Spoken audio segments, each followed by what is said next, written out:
नमस्कार, बहुत बहुत स्वागत है। आप देख रहे हैं राष्ट्रपद। मैं हूं आपके साथ अर्चना सिंह। आप सबसे गुजारिश है मेरे इस चैनल को सब्सक्राइब जरूर कर लीजिए। देश में राजनीतिक दल और नेता दकियानूसी बातें करें, अंधविश्वास फैलाएं, ये क्या आप सोच सकते हैं? और वो भी कोई छोटा मोटा नेता नहीं, पार्टी के सर्वे सर्वा। राहुल गांधी की बात आपने सुनी होगी। उन्होंने वर्ल्ड कप को लेकर प्रधानमंत्री नरेंद्र मोदी जो स्टेडियम में मौजूद थे उसको लेकर क्या कुछ कहा था।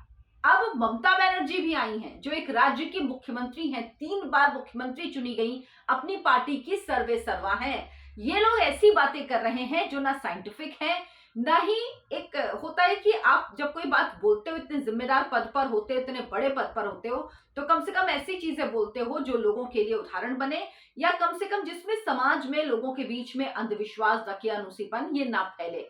राहुल गांधी ने कहा था, आपको याद होगा, कि नरेंद्र मोदी पनौती हैं। उन्होंने इतने घटिया शब्दों का इस्तेमाल किया कि जिन्हें कहते हुए भी लगता है कि देश की सबसे पुरानी पार्टी के सबसे बड़े नेता हैं। इतनी उम्र हो गई, लेकिन अभी उन्हें यह नहीं समझ में आया कि क्या बोलना चाहिए।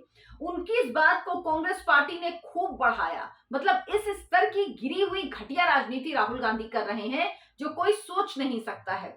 राहुल गांधी को एक बात का और जवाब देना चाहिए कि 1980 में जब हॉकी वर्ल्ड कप हुआ था, भारत में हुआ था, उसमें इंदिरा गांधी मौजूद थी। फाइनल मैच में सेमीफाइनल जीता था भारत ने और फाइनल का मैच पाकिस्तान के साथ था भारत का। उस समय स्टेडियम में इंदिरा गांधी मौजूद थी, वो प्रधानमंत्री थी, उनके बेटे राजीव गांधी मौजूद थे, और उस वक्त भी टीम इंडिया ये मैच हार गई थी और बुरी तरह हारी थी ये मैच। तो क्या कहा जाए, इंदिरा गांधी के लिए भी उसी शब्द का इस्तेमाल करना चाहिए, या राहुल गांधी को ये जानकारी ही नहीं, क्योंकि उनके लोग उनको कोई जानकारी नहीं देते। ये मैच 19 नवंबर को हुआ था, वो दिन जो इंदिरा गांधी का जन्मदिन है। वर्ल्ड कप का मैच जो भारत और ऑस्ट्रेलिया के बीच हुआ, वो 19 नवंबर को हुआ था, वो तारीख। उसके बाद हेमंत बिस्व शर्मा ने क्या कहा उस पर, ये सारी चीजें सामने हैं। लेकिन सवाल यह है कि इस तरह की बातें आखिर, और अब ममता बनर्जी ने क्या कहा। ममता बनर्जी कह रही हैं कि भारत टूर्नामेंट में लगातार 10 जीत के बाद अहमदाबाद में आयोजित फाइनल मुकाबले में ऑस्ट्रेलिया से हार गया।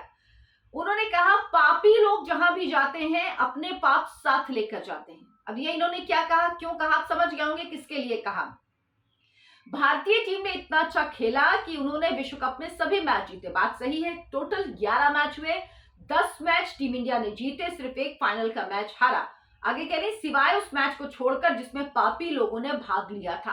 अब ये कह के ये लोग क्या साबित करना चाहती हैं? वो कह रहे हैं कि अगर ये मैच बंगाल में हुआ होता या मुंबई में हुआ होता तो टीम इंडिया ये मैच जीत जाती, ये मैच नहीं हारती। मतलब हारने की 2 वजह थी। एक तो ये मैच गुजरात में हुआ, नरेंद्र मोदी स्टेडियम में हुआ, इसलिए हार गए, और दूसरी बात, वहां पर नरेंद्र मोदी मौजूद थे। ये कह रही है। मतलब क्या जनता इन चीजों को स्वीकार करेगी? क्या जनता इन चीजों को मानेगी? मतलब साथ ही ये भी आरोप लगा रही हैं कि क्रिकेट टीम का भगवाकरण करने का प्रयास किया जा रहा है।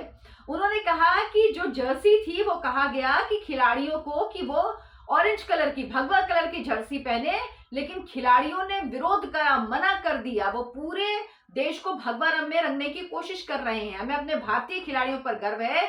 मेरा मानना है कि अगर फाइनल मैच कोलकाता या वानखेड़े मुंबई में हुआ होता तो हम विश्व कप जीत जाते। हुए बताइए ये किस तरह की बात है?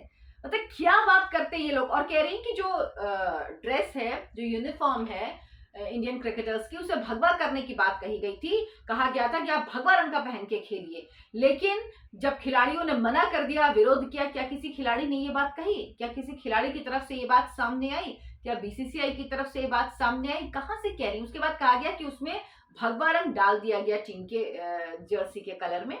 भगवा रंग से इतनी दिक्कत क्यों है? भगवा रंग तो हमारे झंडे में भी है, भगवा तो सनातन का रंग है। अब वो बात अलग है कि ममता बनर्जी को सनातन से चिढ़ है, ममता बनर्जी को सनातन से जुड़ी किसी भी चीज से उनको नफरत है, वो बात अलग है। लेकिन वो तो झंडे में भी है ना, हमारे तिरंगे में रंग है, उसको आप कैसे हटा देंगी? तिरंगे के रंग को आप कैसे हटा देंगी? और ये बात कहां से आई कि खिलाड़ियों को भगवा ड्रेस, भगवा यूनिफॉर्म पहनने के लिए कहा गया? क्या किसी खिलाड़ी ने ये बात कही? क्या किसी की तरफ से ये सब कुछ कहा गया? लेकिन नहीं। इस तरह के शब्दों का इस्तेमाल करके ये बता रहे हैं कि ये कहां है। और दूसरी तरफ बीजेपी, जिसके लिए कहा जाता है कि वो हिंदुओं की पार्टी है, हिंदुत्व की बात करती है, सनातन की बात करती है, दूसरी तरफ वो है जो प्रोग्रेसिव राजनीति करती है। सबसे बड़ा उदाहरण आप देखिए उत्तर प्रदेश के मुख्यमंत्री योगी आदित्यनाथ का। योगी आदित्यनाथ के मुख्यमंत्री बनने से पहले चाहे मायावती हो, चाहे उसके बाद अखिलेश यादव हो, कोई नोएडा नहीं आया था, क्योंकि ये एक अंधविश्वास था कि जो मुख्यमंत्री नोएडा आ जाता है वो दोबारा कुर्सी पर नहीं बैठता। मायावती नहीं आई, और मायावती क्या फिर मुख्यमंत्री बन पाई? नहीं बन पाई। 2009 के बाद 2014 में अखिलेश यादव आए। अखिलेश यादव भी मुख्यमंत्री रहते हुए नोएडा नहीं आए।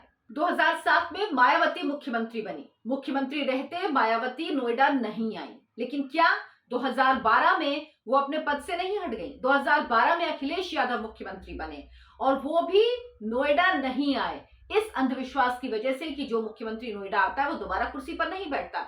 लेकिन उसके बावजूद भी 17 में अखिलेश यादव की गद्दी चली गई और योगी आदित्यनाथ मुख्यमंत्री बने। उसके बाद से अब तक योगी आदित्यनाथ अपने पहले कार्यकाल में, अपने दूसरे कार्यकाल में कितनी बार, दसियों बार नोएडा आ चुके हैं। और जब उनसे ये बात कही गई थी कि नोएडा जाने पर जो मुख्यमंत्री जाता है वो दोबारा नहीं बैठता, तो उन्होंने कहा था कि हम ये मिथ तोड़ देंगे। और देखिए, ये है ताकत, ये है शक्ति, ये है समझ, जो अपने लोगों को, जनता को आगे ले जाता है, एक पर्सपेक्टिव देता है, एक उदाहरण सेट करता है कि अंधविश्वास से कुछ नहीं होता। जबकि योगी आदित्यनाथ से कहिए कि लोगों को ज्यादा लग रहा होगा कि वो ज्यादा ये सब चीजें मानते होंगे, लेकिन नहीं, जो वाकई सनातन को जानता है, जो सनातन को समझता है, जो हिंदू धर्म को समझता है, वो वाकई समझेगा कि इन चीजों की कोई जगह नहीं है हमारे धर्म में, इन चीजों के खिलाफ है। लेकिन अब कुछ लोग फैलाते हैं तो फैलाते रहते हैं कुछ भी बातें।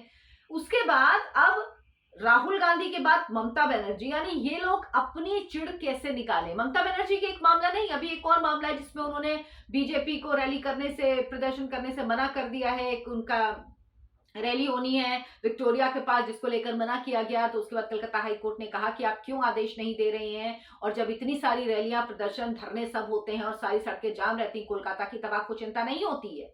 तो इनका तरीका यही है, इनको नफरत इस कदर है कि इस नफरत में ये अंधे होकर क्या बोल रहे हैं, क्या कह रहे हैं, क्या कर रहे हैं, ये खुद इनको समझ में नहीं आता। इनकी मानसिक स्थिति खराब हो चुकी है।